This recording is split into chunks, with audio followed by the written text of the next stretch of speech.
Assalamualaikum warahmatullahi wabarakatuh. Salatu wassalamu ala Rasulillah wa ba'd. Segala puji bagi Allah Subhanahu wa taala atas limpahan rahmat, karunia, hidayah kepada kita semua. Semoga keridhaan Allah Subhanahu wa taala, keberkahan Allah Subhanahu wa taala senantiasa selalu meliputi dalam segala aktivitas kita.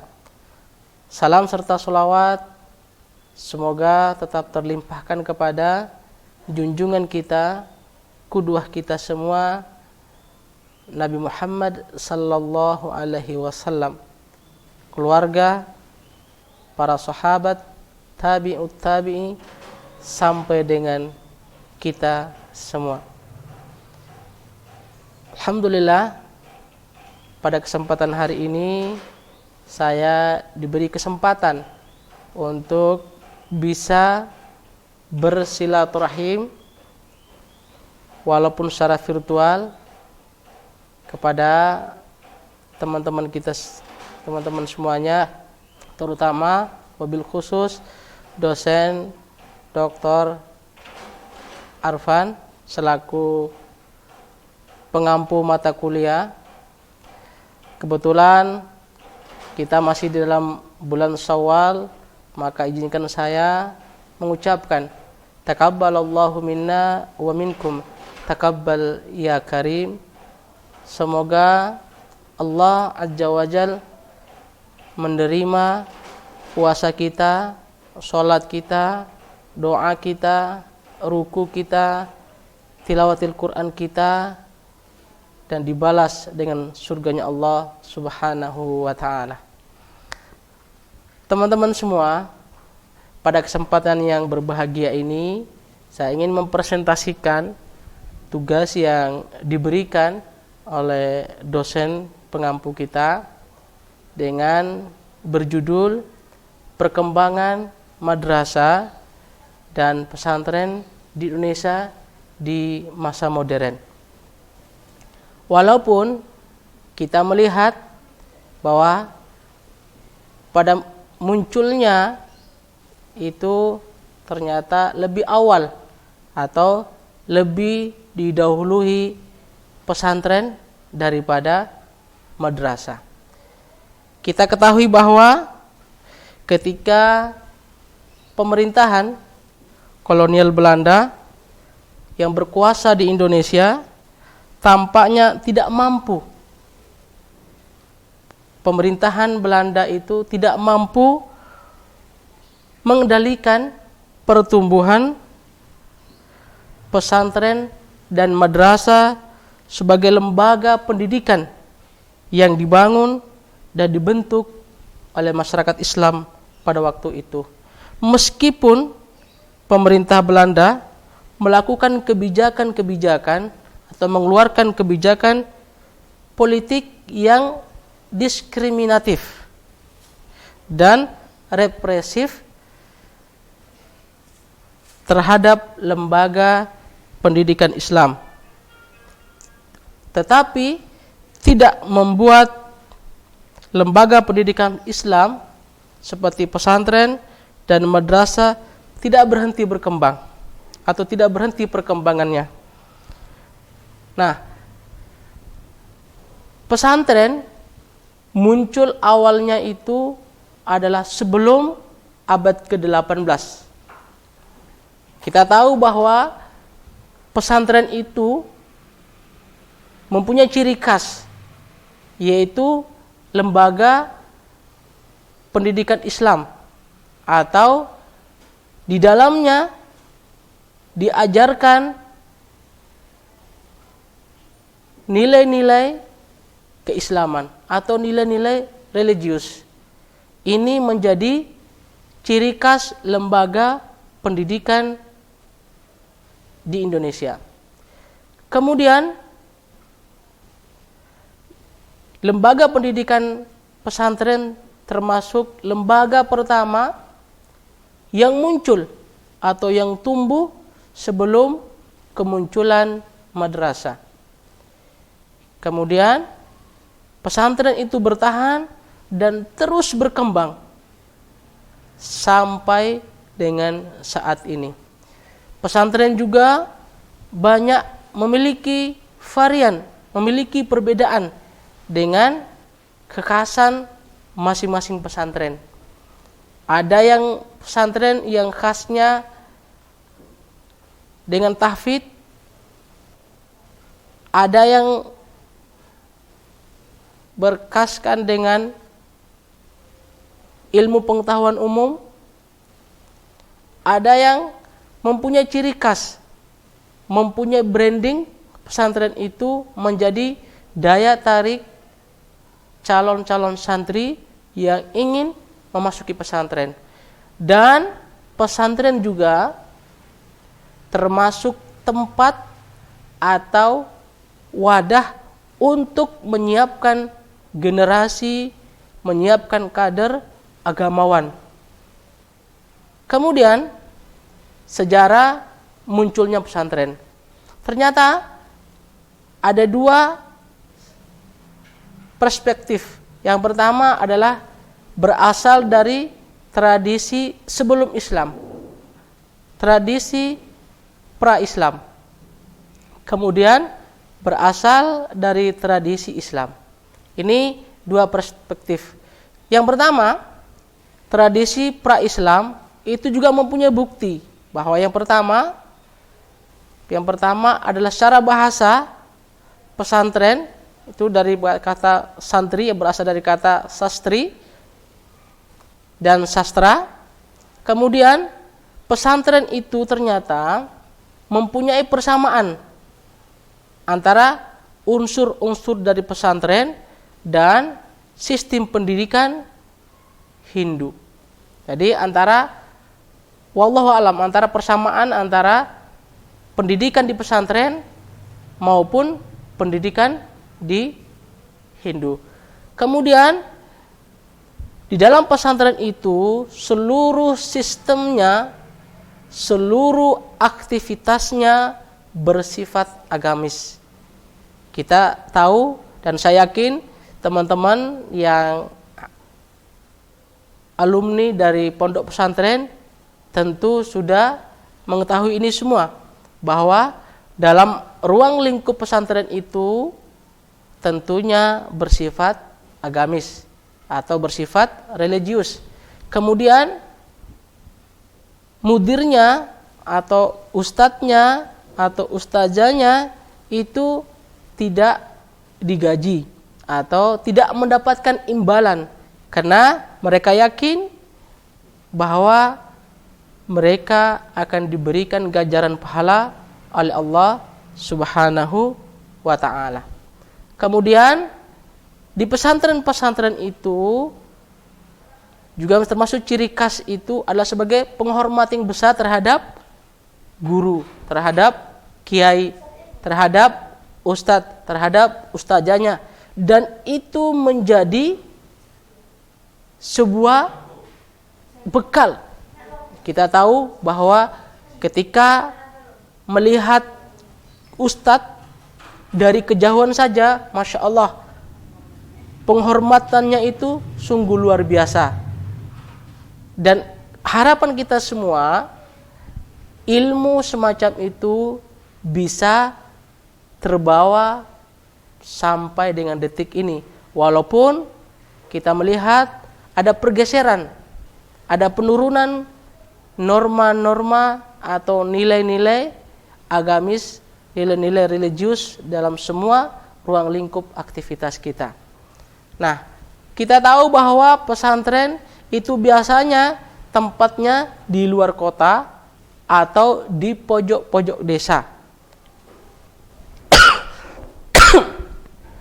Kemudian perspektif yang kedua adalah dari tradisi Islam. Ini pun juga mempunyai bukti-bukti sejarah. Yang pertama adalah pondok, itu berarti asrama, rumah, sebagai tempat yang sederhana untuk menuntut ilmu agama. Kemudian bahasa Arab merupakan materi pokok dalam pembelajaran di pondok-pondok pesantren. Kemudian tradisi menyerahkan tanah oleh negara. Jadi negara menyerahkan tanah untuk pendidikan agama. Ini sebab kita temukan di berbagai macam wakaf-wakaf yang itu digunakan untuk pendidikan pesantren. Kemudian yang berikutnya adalah elemen-elemen pesantren. Kita tahu bahwa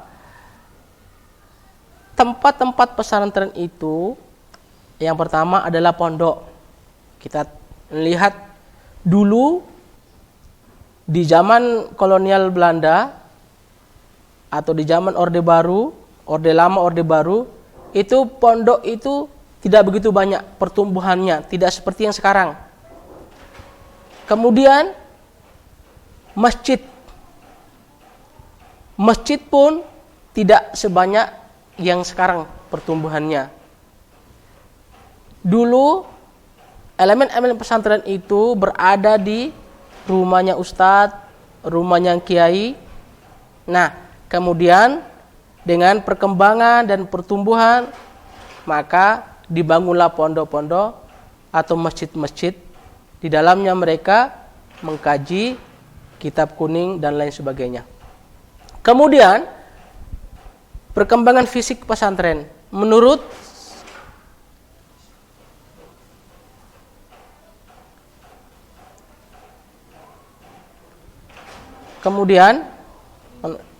ini perkembangan fisik pesantren menurut Sujoko bahwa mulai dari masjid, kemudian rumah kiai, kemudian masjid rumah kiai, pondok, kemudian masjid rumah kiai, pondok dan madrasah, kemudian masjid rumah kiai, pondok, madrasah dan tempat keterampilan, kemudian masjid rumah kiai, pondok, madrasah, tempat keterampilan, universitas dan sarana olahraga. Ini semua kita melihat perkembangan sekarang bahwa pesantren sudah bisa membangun itu semua. Sudah punya pondok, kemudian punya masjid, kemudian di dalam pondok itu punya sekolah tertentu, misalnya ada SMP, kemudian SMA maupun aliyah. Dan tidak hanya sampai situ, sudah mampu bisa membangun universitas-universitas Islam. Ini menjadi pertumbuhan yang sangat signifikan dengan melihat perkembangan dan pertumbuhan yang saat ini.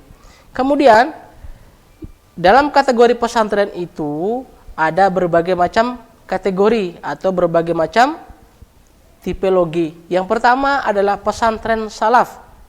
Nah, pesantren salaf ini adalah pesantren yang tradisional, ya. Pesantren yang memang benar-benar membangun budaya atau membangun kebudayaan sesuai dengan kultur di tempat atau di wilayah pesantren itu berada. Misalnya pesantren itu berada di Indonesia, maka pesantren itu nuansa tradisionalnya atau kulturalnya dengan budaya Indonesia. Kemudian pesantren khalaf atau pesantren modern ini ada modifikasi antara modern, antara tradisional dan modern. Ini semua menjadi menyatu sehingga disebut pesantren modern. Bisa kita lihat kalau pesantren modern itu di dalamnya ada pembelajaran tambahan yang tadinya hanya sekedar agamis, religius, tapi ada tambahan pelajaran-pelajaran umum di luar pelajaran Islam. Kemudian ada namanya pesantren kilat. Ini hanya cuma sebentar. Kemudian ada pesantren terintegrasi. Ini menjadi kategori pesantren. Kemudian ini jumlah pertumbuhan pesantren yang saat ini. Data ini bisa terbantahkan karena kami mencoba mencari di katalog data pondok pesantren di Kemenak Indonesia tidak bisa kami ambil karena sudah terlalu besar datanya, sehingga kami hanya menulis beberapa poin yang sangat penting bahwa jumlah pondok pesantren berdasarkan provinsi di Indonesia Januari 2022, laporan dari Kementerian Agama menunjukkan bahwa ada 26.000 pondok pesantren di Indonesia per Januari 2022. Nah, dari semua pondok provinsi di Indonesia itu, peringkat pertama yang menjumbang pondok pesantren terbesar adalah Provinsi Jawa Barat, yakni 8.000 lebih pesantren atau sekitar 30,92% dari total pesantren secara nasional. Ini luar biasa. Nah, ini tidak kami tampilkan datanya antara pesantren dan madrasah perkembangannya karena data yang coba kami carikan belum sempat ketemu, jadi kami khawatir sehingga tidak kami cantumkan data madrasah maupun pesantren. Kemudian kita lanjut, berikutnya adalah definisi madrasah. Kita ketahui bersama bahwa madrasah adalah sekolah umum yang berciri khas Islam. Nah, sekolah umum berciri khas Islam ini sebagai definisi dari madrasah itu sendiri. Dalam pembahasan ini, madrasah hanya mengkhususkan pada pendidikan keislaman. Jadi, madrasah itu awal-awal muncul itu hanya pendidikan keislaman. Pembelajarannya adalah dari sisi keislaman. Nanti kemudian perkembangan zaman dengan pertumbuhan nanti akan masuk, nanti kita di akhir slide ini akan muncul ada pertambahan mata pelajaran di madrasah tersebut. Nah, kemudian data madrasah untuk saat ini coba kami ambil di data statistik kependidikan Islam Kemenak secara nasional. Ternyata madrasah yang tumbuh dan berkembang saat ini itu antara negeri dan swasta itu jauh lebih banyak dari swasta. Hampir 96% itu dikuasai atau lebih banyak di madrasah swasta. Negeri hanya bisa dihitung. Kita melihat tabelnya itu ternyata lebih banyak negeri daripada swasta. Inilah yang menjadi daya tarik. Karena di swasta-swasta itu lebih banyak menampilkan religius, menampilkan nilai-nilai keislaman. Banyak madrasah atau banyak sekolah-sekolah negeri itu mengkompilasi metode pembelajaran yang ada di madrasah. Kita lihat saja perkembangan sekarang. Kemudian ternyata dengan perkembangan pesantren, kemudian dilanjutkan dengan perkembangan madrasah, ternyata ada tokoh penggagas pembaruan pendidikan Islam. Yang pertama adalah Paku Buwono. Ini beliau menggagas berdirinya Mambaul Ulum. Kemudian Abdullah Ahmad, beliau sebagai penggagas berdirinya Sekolah Adabiyah, sekolah adab. Kemudian Jainul Labi Al-Junusi, ini berdirinya Sekolah Diniyah atau Madrasah Diniyah. Kemudian tidak lupa juga Kiai Ahmad Dahlan, berdiri Sekolah Pendidikan Guru dengan HIS. Kemudian Muhammad Ilyas, beliau sebagai penggagas berdirinya Madrasah Salafiyah di Tebu Ireng, Jombang. Kemudian alasan muncul madrasah pada saat itu menurut Muhaimin merupakan manifestasi dari pembaharuan Islam. Kemudian penyempurnaan sistem pendidikan pesantren. Kemudian ada keinginan sebagai kalangan santri terhadap pendidikan atau model pendidikan barat. Kemudian sebagai sintesa sistem pendidikan pesantren dan sistem pendidikan barat.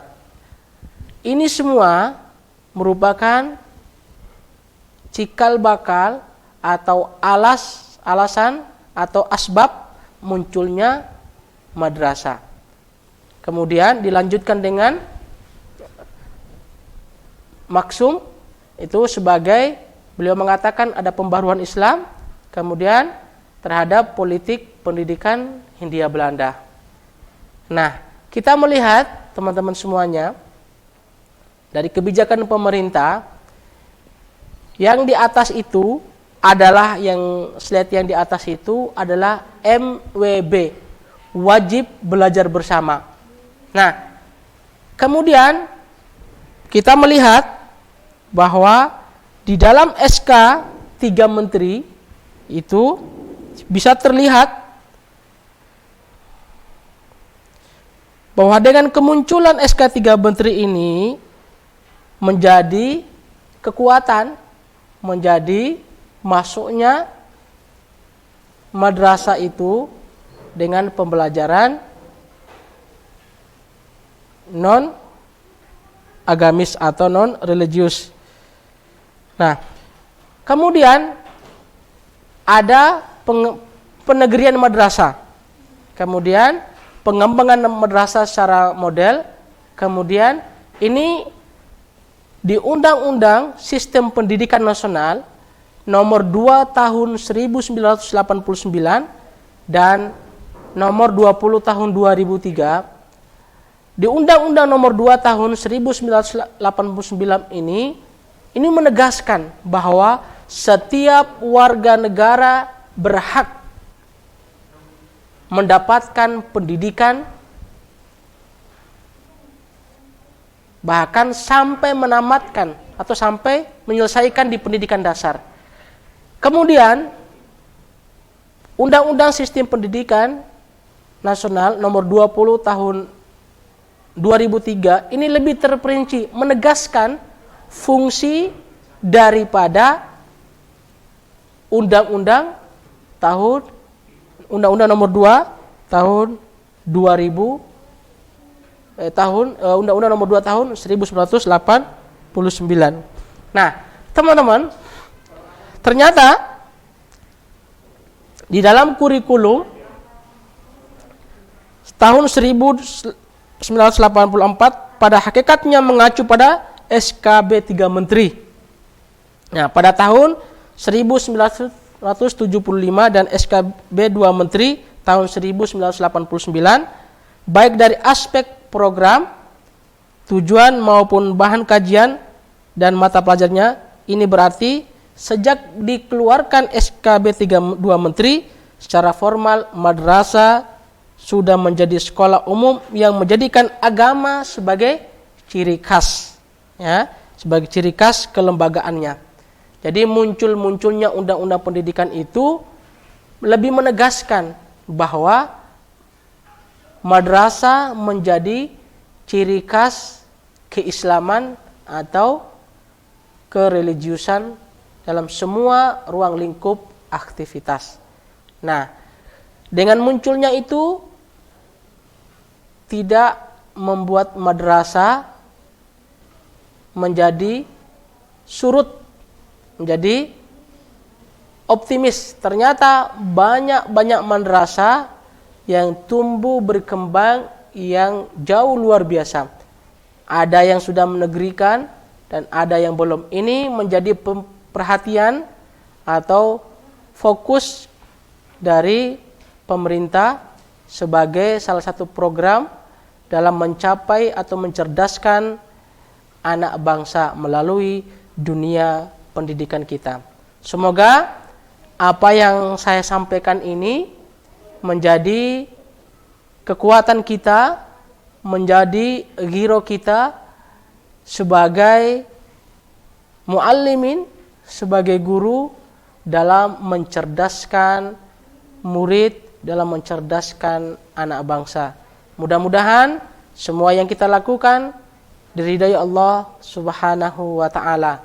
Mohon maaf walaupun apa yang kami sampaikan ini jauh dari kesempurnaan. Maka oleh karena itu mohon maaf jika ada kesalahan, mohon kritik dan sarannya. Billahi fi sabilil haq fastabiqul khairat. Assalamualaikum warahmatullahi wabarakatuh.